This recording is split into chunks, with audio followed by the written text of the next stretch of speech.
우리들은 하루를 살아가면서 수많은 선택들을 하면서 살아갑니다. 예를 들어서 아침에 일어나서 양치를 먼저 할까? 아니면 세수를 할까? 혹은 잠깐 일어나서 신문을 읽을까? 스마트폰을 켜서 인터넷 뉴스를 살펴볼까? 등 많은 선택들을 하시면서 살아가는 줄 알고 있습니다.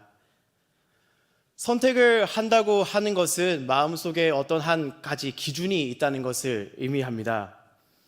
어떤 것이 더 필요하고 어떤 것이 덜 필요하고 어떤 것이 나에게 유익이 되고 어떤 것이 나에게 덜 유익이 될까라는 기준일 것입니다. 아침에 일어나서 하는 간단한 선택지들 위에도 우리는 더 복잡한 선택들 앞에서 맞닥뜨리게 됩니다. 예를 들어서 일터에 가서 나를 드러내놓고 싫어하는 저 사람에 대해서 내가 오늘 한번 치고받고 싸워야 될까? 아니면 피해서 갈까? 아니면 오늘 저 사람을 한번 나도 똑같이 무시를 해볼까 등 많은 선택을 하면서 살아가게 됩니다. 혹은 더 큰 선택지로는 눈 딱 한 번만 감으면 더 많은 이익을 얻을 수 있는 상황에서 눈을 딱 한 번 감고 넘어갈까? 아니면 이것을 그대로 얘기해서 못하게끔 될까? 이러한 복잡한 선택지들도 우리의 눈앞에 놓여 있습니다. 이렇게 생각을 한다면 선택의 기준이라고 하는 것은 동기라는 단어로 변환할 수 있을 것입니다. 어떠한 기준점을 그리고 어떠한 동기를 가지고 살아가고 계신지 성도님들께 먼저 여쭙고 싶습니다. 그 동기는 크리스찬으로서 이 세상에 보내심을 받은 그 한 예수를 구주로 믿는 사람으로서의 동기이십니까? 아니면 똑같은 세상의 사람들과 똑같은 기준을 가지고 계십니까? 다시 본문을 집중해서 살펴보시도록 하시겠습니다. 본문의 말씀을 두 부분으로 나눠서 살펴볼 수 있을 것 같습니다. 첫 번째 부분은 히브리서를 쓸 때 그 저자가 수신인으로 설정한 사람들에 대한 정보입니다. 그리고 두 번째는 우리가 기준으로 그리고 동기로 삼아야 할 기준에 대한 설명입니다. 오늘 본문의 말씀 전반부 형제들아까지를 다 함께 봉독해 올리시도록 하시겠습니다.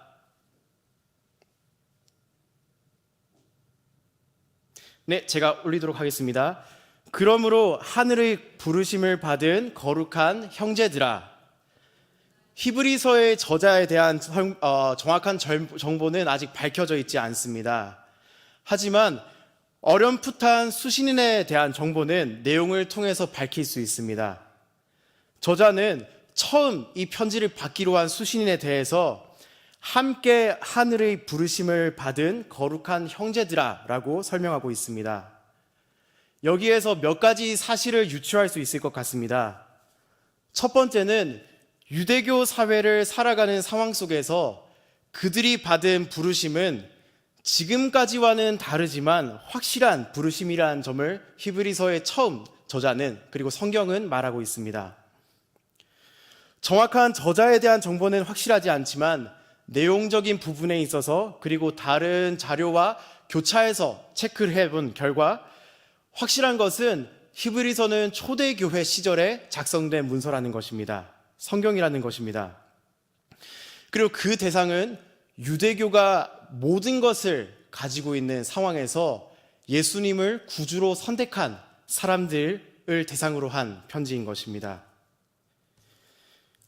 유대교 공동체에서 예수를 주로 시인합니다. 나는 예수가 우리가 그토록 기다리던 구약에서 그토록 얘기하던 메시아입니다 라고 고백을 하는 것은 나는 사회에서 매장되어도 괜찮습니다 라는 고백이었을 것입니다.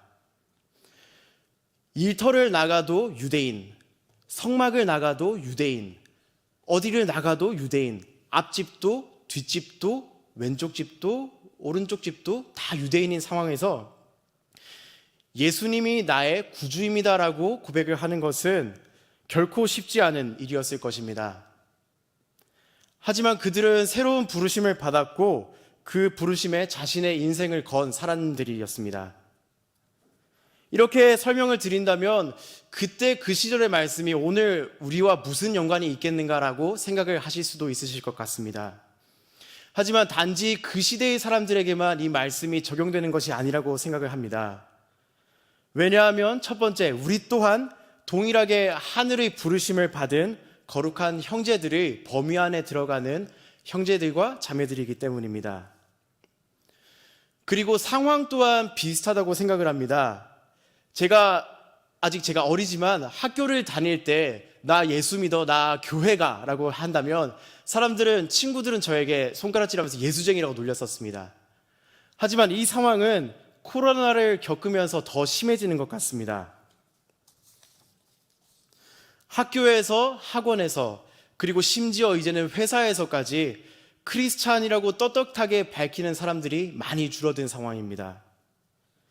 코로나 시기를 겪으면서 교회를 다니는 사람을 피하고, 심지어 이러한 시기에 아직도 교회에 나가니? 이러한 시기에 아직도 하나님이 있다고 믿니? 이러한 시기에 아직도 예수를 믿니? 라고 눈치를 주는, 그리고 심지어 그렇게 핍박을 하는 사람들도 많이 늘어났습니다. 더 이상 예수님을 믿는 것이 우리에게는 편한 현실이 아니게 된 사회가 되어버린 것입니다.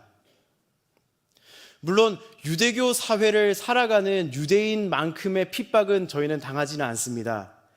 하지만 우리 또한 똑같은 맥락에 이 말씀이 동일하게 적용되는 공동체라는 것을 생각할 수 있습니다.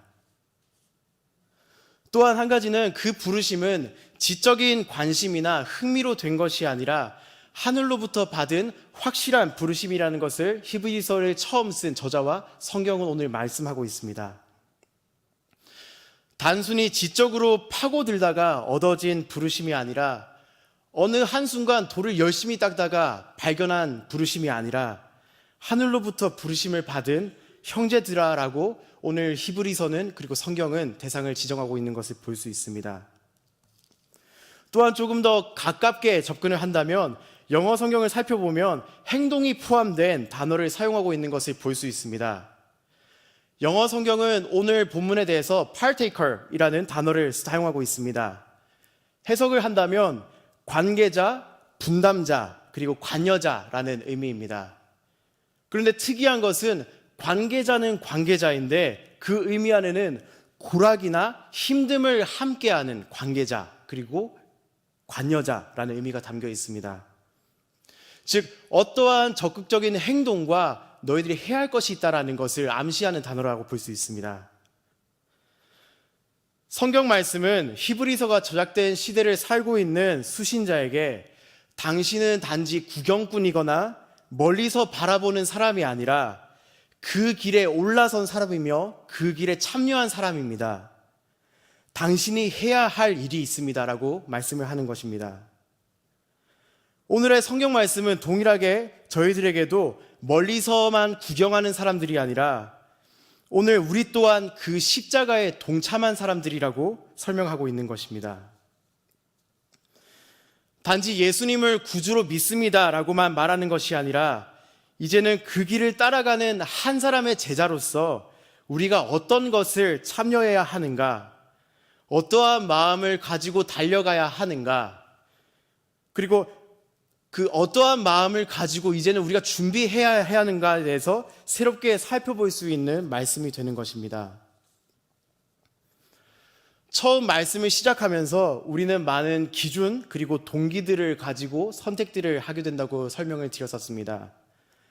잠깐의 시간을 가지시면서 성도님들께서는 어떠한 동기를 가지시고 있는지를 3가지 정도만 한번 떠올려 보시겠습니까?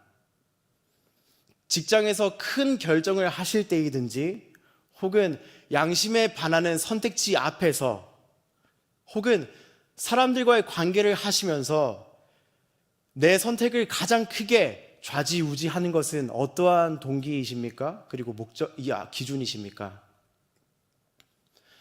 이 질문을 반대로 바라보면 무엇이 없어지면 내 삶이 흔들리고, 무엇이 없어지면 내가 무너질 것 같고, 무엇이 없어질 때 내가 너무 큰 충격을 받아서 멍하게 되는가라는 질문이 될 것입니다. 저는 지난주 디모데 수련회를 참여하면서 저를 움직이게 하는 3가지 동기에 대해서 살펴볼 수 있는 시간이 있었습니다. 수련회 저녁에 선포된 말씀은 스가랴 선지자의 환상에 대한 말씀이었습니다. 안전의 욕구를 먼저 채우려고 하는 이스라엘 백성에게 하나님께서는 내가 너희를 지키는 성벽, 그게 아니라 돌로 세운 성벽이 아니라 불성벽이 되어서 너희를 지켜주겠다라고 설명하셨습니다. 기도의 시간에 문득 조금 전에 성도님들께 드렸던 질문이 제 마음속에 떠오르게 되었었습니다.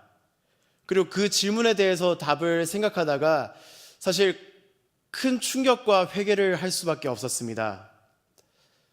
제 마음에 떠올랐던 세 가지의 답변 안에는 창피하고 정말 주님께 죄송스럽지만 주님이 안 계셨기 때문입니다.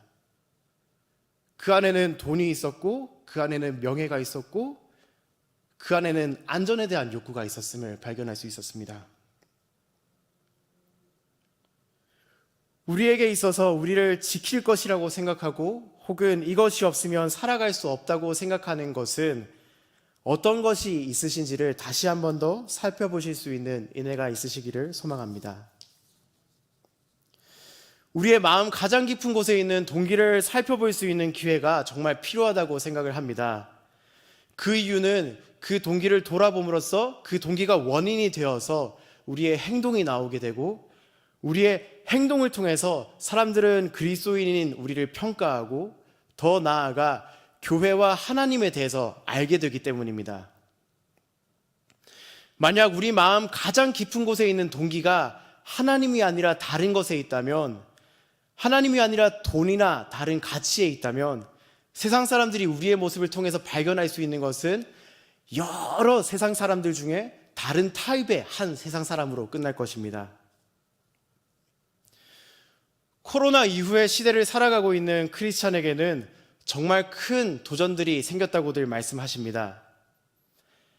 제가 어렸을 때만 해도 세상 사람들이 크리스찬을 보고 싫어하고 왜 저렇게까지 살아가냐고 예수쟁이들 이상하다고 희한하다고 얘기를 하면서도 존경했었습니다.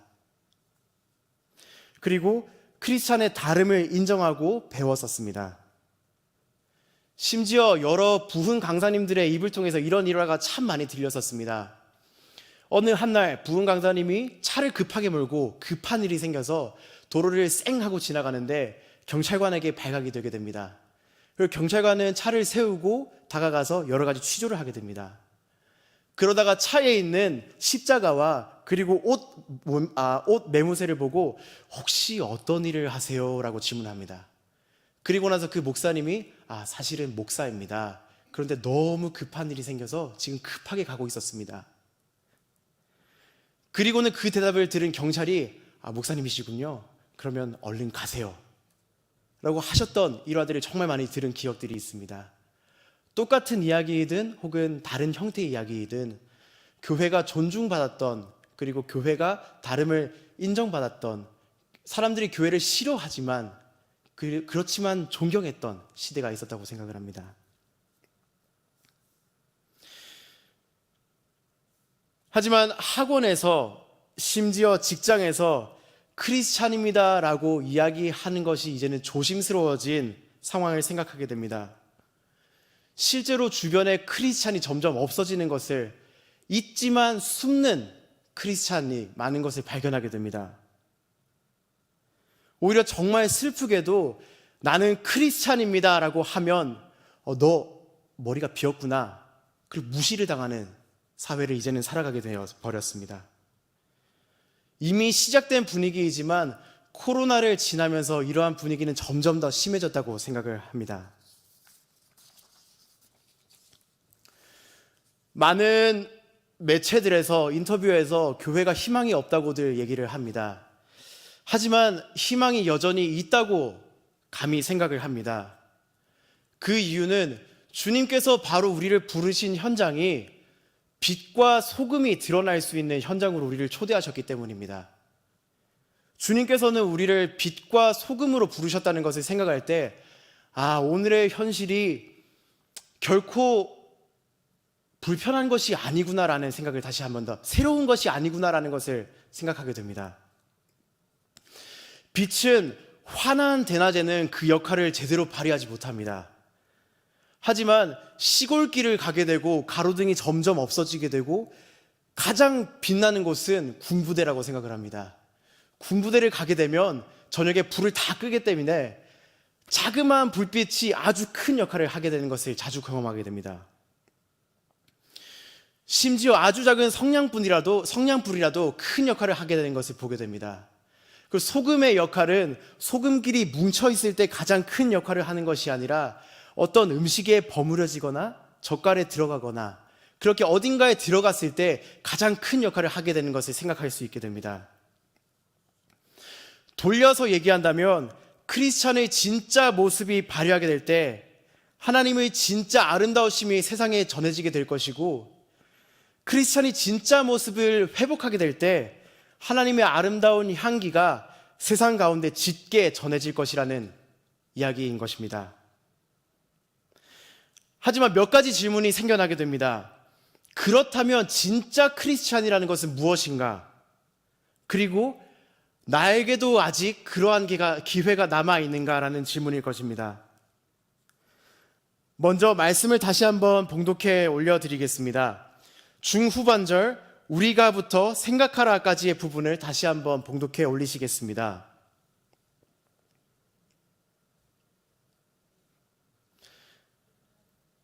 함께 읽겠습니다. 우리가 믿는 도리의 사도이시며 대제사장이신 예수를 깊게 생각하라. 아멘. 이어서 성경 말씀은 우리가 믿는 도리의 사도이신 예수를 깊게 생각하라라고 설명을 하고 있습니다. 권면을 하고 있습니다. 어포슬이라는 단어는 해석하면 사도 그리고 주창자라는 단어입니다. 주창자는 사전적인 의미를 찾아보았을 때 어떠한 주의나 사상 등에 앞서서 이야기하고 행동하는 사람을 의미하는 단어입니다. 즉 크리스찬으로서의 우리의 삶은 어떠한 모습이어야 하는가에 대해서 정확하게 살펴보기 위해서는 예수님께서는 어떻게 하셨는가를 살펴보아야 할 것입니다. 그렇다면 예수님께서는 어떻게 하셨습니까? 예수님께서는 천국 복음에 대해서 선포하셨습니다. 회개하라, 천국이 가까이 왔느니라 라고 말씀을 하시며 회개를 선포하셨습니다. 하지만 동시에 어떻게 해야 하는지에 대해서 행동으로 보여주신 분이십니다. 예수님께서는 그 당시에 만지면 부정함을 입어서 마을 밖으로 쫓겨나야 하는 나병 환자에게 말씀으로만 치유하실 수 있음에도 불구하고 직접 손을 대시는 분이셨습니다. 그리고 만인에게 나라를 버린 배역자라고 손가락질 당하는 세리에게 다가가서 이야기를 나누실 뿐만 아니라 그들의 집에 머무시기도 하고 친구가 되어주신 분이십니다. 그리고 그의 집에 머물면서 심지어 그들에게까지 복음을 전하셨던 분이십니다. 왜 그렇게 하셨습니까? 성경을 찾아보면 예수님 개인의 생각과 행동에 따라 하신 것이 아니라 아버지 하나님의 뜻에 늘 자신을 맞추시고 행동하셨던 것을 살펴볼 수 있습니다. 심지어 행동을 아버지 하나님께 맞추시다가 끝내 자신의 목숨까지도 아버지께 내어드리는 결정에 이르시게 되신 분이십니다. 다시 한번 저와 성도님들의 동기는 내가 이러한 선택을 하는 원인은 좋은 집을 얻기 위함, 좋은 차를 얻기 위함, 혹은 옆집에 누구보다 더 잘 살기 위함, 옆집에 누구 아들보다 내 아들과 딸이 더 잘나기 위함에 있으십니까? 아니면 우리의 믿는 도의 사도이신 주님께서 고민하시고 씨름하시고 그리고 계속해서 맞추려고 하신 하나님 아버지께 그 생각과 마음과 동기를 맞추는 것에 있으십니까? 하지만 가장 크고 심각한 문제는 여기서 발생한다고 생각을 합니다. 왜냐하면 양심적으로 아무리 생각하고 고민하고 열심히 하려고 하지만 주님을 따라 살려고 하지만 그것이 성공할 때보다 사실상 실패할 때가 더 많은 경험들을 떠올리게 되기 때문입니다. 아침에 일어나서는 잠깐 기도하면서 주님, 오늘은 주님의 마음을, 주님의 생각을 뿐만 아니라 주님의 인격과 모든 것을 조금 더 닮아가기를 원합니다 라고 고백을 하고 하루를 시작하지만 점심때가 지나고 그리고 저녁이 지나고 하루를 마칠 때 오히려 오늘 아침보다 더 크게 넘어진 모습을 발견하게 될 때도 있고 오히려 어제보다 더 나아지기는커녕 이런 모습도 주님께서 받아주실까라는 고민을 많이 할 때도 있다고 생각을 합니다. 이 모습은 절대 뚫을 수 없는 방패와 그리고 모든 것을 뚫을 수 있다라고 말을 하는 창과 같다고 생각을 합니다. 정말 모순된다고 생각을 합니다. 열심히 달려는 가지만 끝은 없이 보이고 열심히 달려가려고 노력은 하지만 계속해서 넘어지고 또 한 번 일어나서 달려가려고 하지만 넘어짐이 더 심할 때가 더 많음을 발견하게 됩니다. 계속해서 넘어지다 보면 다시는 못 일어날 것 같은 순간들이 찾아온다고 생각을 합니다. 더 이상 나에게도 기회가 있을까? 주님께서 나 같은 건 이미 버리신 게 아닐까라는 마음의 불안과 두려움과 그리고 아픔이 찾아온다고 생각을 합니다. 계속해서 그 생각이 반복되다 보면 어느 순간 자포자기하게 되는 것 같습니다. 하지만 오늘 말씀은 이 모습에서 멈출 수 없는 확실한 이유를 제시한다는 것을 볼 수 있습니다. 우리가 믿는 도의 사도이시며 대제사장이신 예수를 깊이 생각하라.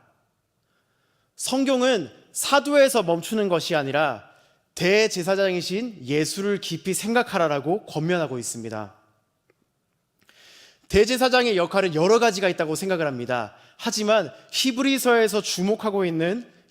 성경에서 주목하고 있는 대제사장의 역할은 죄를 용서해주는 속죄와 관련된 역할들이었습니다. 히브리서 7장 27절 대제사장은 먼저 자기의 죄를 위하여 제사 드리고 난 다음에 백성의 죄를 위하여 제사를 드려야 하지만 예수님께서는 그러하실 필요 없이 단번에 자기를 드려 이루셨다. 9장 12절 염소와 송아지의 피로 하지 아니하고 오직 자신의 피로 영원한 속죄를 이루사 성전에 들어가셨느니라. 아멘. 또한 성경은 대제사장이신 예수님께서는 우리의 고통과 아픔을 능히 체휼하실 수 있는 분이시라고 설명을 하고 있습니다. 체휼하다라는 단어를 제가 몰라서 성경의 사전을 살펴봤는데 능히 공감하고 긍휼을 베풀 수 있다라는 의미였습니다. 그리고 예수님께서는 하나님의 세 위격 중 한 위격이셨지만 사람의 몸을 입고 이 땅 가운데 내려오셨습니다. 그리고는 갓난 아기부터 시작해서 소년, 청년, 그리고 청소년, 청년에 이르기까지의 삶을 다 겪으셨습니다. 왕으로 오셨지만 궁궐에 거하지 않으셨고 왕으로 오셨지만 마국간에 태어나셔서 목수의 일을 묵묵히 배워서 살아내셨습니다. 심지어 청년의 시절에서 멈추는 것이 아니라 죽음까지도 예수님께서는 경험을 하셨습니다. 성경은 이 부분에 대해서 주목하며 우리에게 다시 한 번 더 전달하고 있습니다. 대제사장이신 예수를 깊이 생각하라. 특이한 대목이 아닌가라고 생각을 하게 됩니다. 어떤 행동을 더 해라, 어떠한 습관을 더 가져라, 어떠한 버릇을 가질 수 있도록 해라, 어떠한 나쁜 버릇을 버릴 수 있도록 노력해라가 아니라 예수를 깊이 생각하라라고 설명하고 있는 것입니다. 물론 말씀을 보고 기도를 하는 것 그리고 찬양을 하는 것 모든 것이 주님을 알기 위해서 꼭 필요한 작업이라고 생각을 합니다. 하지만 성경은 더 근본적인 예수를 깊이 생각해라. 어떻게 하나님께 순종하셨는지, 어떻게 하나님을 사랑하는 것처럼 이웃을 사랑하셨는지, 어디까지 죄를 거절하셨는지 삶의 동기를 그곳에 맞춰라 라고 오늘 초대를 하고 있는 음성인 것입니다. 예전에 한 목사님께서 하신 설명이 생각납니다. 3차원의 세계를 살고 있는 우리는 시간을 일직선과 같이 살고 있다고 인지하고 있다고 설명을 하셨습니다. 과거와 현재와 미래의 순서로 시간을 생각하고 있다고 설명을 했습니다. 하지만 우리보다 더 높은 하나님께서는 그 시간을 우리의 개념으로 바라보시는 것이 아니라 과거와 현재와 미래를 동시에 바라보고 계실 거라고 설명을 한 기억이 있습니다.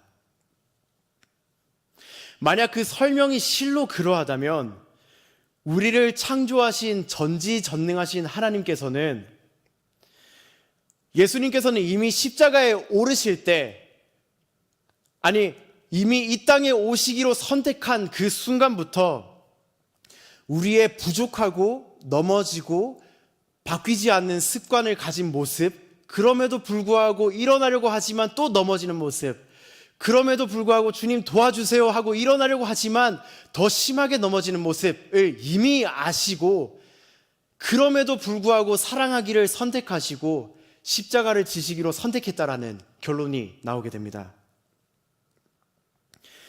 주님께서는 좋은 결과물이 아니라 주님께서 오시는 그날까지, 혹은 주님 앞에 나아가는 그날까지도 수없이 죄로 인해서 넘어지고 일어나고 힘들어하고 또 넘어지고 또 일어나고 더 크게 넘어지고 일어나고 좌절하고 다시 회복하고 넘어지고 하는 일련의 과정을 다 아심에도 불구하고 저와 여러분을, 저와 성도님들을 사랑하셔서 그 십자가를 지시기로 선택을 하셨다는 의미가 되는 것입니다. 오늘 우리의 모습에 기준점을 두고 살아가게 된다면 넘어질 수밖에 없다라고 감히 생각을 하게 됩니다. 하나님 앞에서 바르게 살려고 하지만 유혹하는 것이 너무 많고 우리의 선택할 수 있는 옵션들이 이제는 너무 많아졌다고 생각을 합니다. 특히나 이 시대를 사는 청년과 청소년들은 저도 아직 젊고 어리지만 제가 겪었던 시대보다 더 힘든 시대를, 그리고 선택들이 너무 많아진 사회를 살아가게 될 것이라고 생각합니다. 하지만 오늘 다시 한번 우리의 기준점을, 그리고 우리의 선택의 동기를 하나님께 설정하시고, 주님이시라면 어떻게 하셨을까? 어떻게 하는 것이 내가 만난 주님의 그 아름다우심과 위대하심과 그리고 높으심과 그리고 크신 사랑을 세상에 전하는 것일까를 고민하시며 살아가시는 먼저 저와 그리고 성도님들이 되시기를 소망하는 마음으로 말씀을 마치도록 하시겠습니다. 다 같이 내 맘에 주여 찬송하시겠습니다.